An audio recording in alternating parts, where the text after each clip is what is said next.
Hi!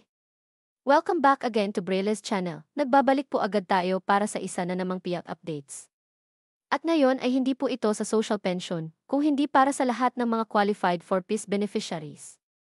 Dahil ngayon po ay naglabas na ng announcement ang pamunuan ng Land Bank para sa latest payout of cash grant sa lahat ng qualified beneficiaries. Kung sino-sino ang mga ito at saang region ang mga kasali ay yan po ang ating ibabahagi ngayon, but before po tayo mag-start sa ating topic.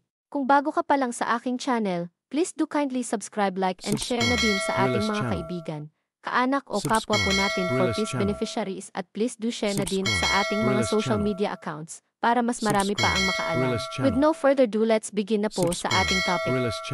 Just in. Wow, nagbabalik! For PIS cash grant. May dalawang payout ang Land Bank. Sino-sino ba ang mga kasali? Buong detalye alamin, narito na ang bagong announcement ng Land Bank para sa latest payout ng 4-piece cash grant. Kung sino ang mga kasama ay ating aalamin. Ang unang payout ay cash grants ay para sa mga beneficiaries ng Conditional Cash Transfer or CCT program o Pantawid Pamilyang Pilipino program or 4-piece ng DSWD ay nakaschedule ng ngayong Miyerkules March 12 via ATM. Withdrawal sa mga piling Land Bank servicing branches. Paalaala lamang po, ang mababanggit lamang na kategory ang siya lamang na makakatanggap ng cash grant mula sa Land Bank at ng DSWD. Ang lahat ng beneficiaries ng P6 2024 are CCT1 CBS regular.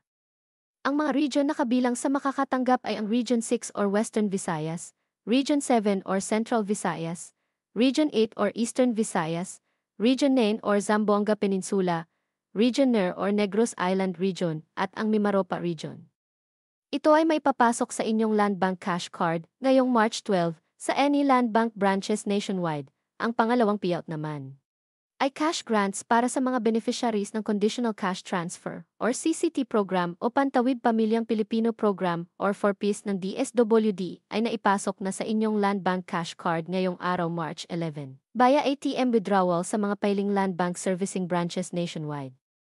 Ang unang makakatanggap ay ang mga beneficiaries ng P6 2024 RCCT 17 Client Status 28 Active Households in Special or Difficult Circumstances, at ang mga region na kabilang dito ay ang Region 3, Region 4A, Region 5, Region 7, Region 10, Region 12, Cordillera Administrative Region, Mimaropa Region, Caraga Region at ang Autonomous Region in Muslim Mindanao or ARM. At ang isa pang makakatanggap ay ang mga beneficiaries ng P6 2024 RCCT1 CBS regular, at ang mga region na kasama dito ay ang Region 1, Region 2, Region 3, Region 4A, Region 5, Buong National Capital Region, at ang Cordillera Administrative Region. Ito ay naipasok na sa inyong Land Bank cash card ngayong araw March 11 sa any Land Bank branches nationwide. That's it. Congrats sa mga makakatanggap na beneficiaries, at sa mga hindi pa kabilang at still naghihintay pa rin ay manatili lamang po kayong nakatutok sa aking channel para sa mga upcoming payout updates ng inyong 4-piece cash grant.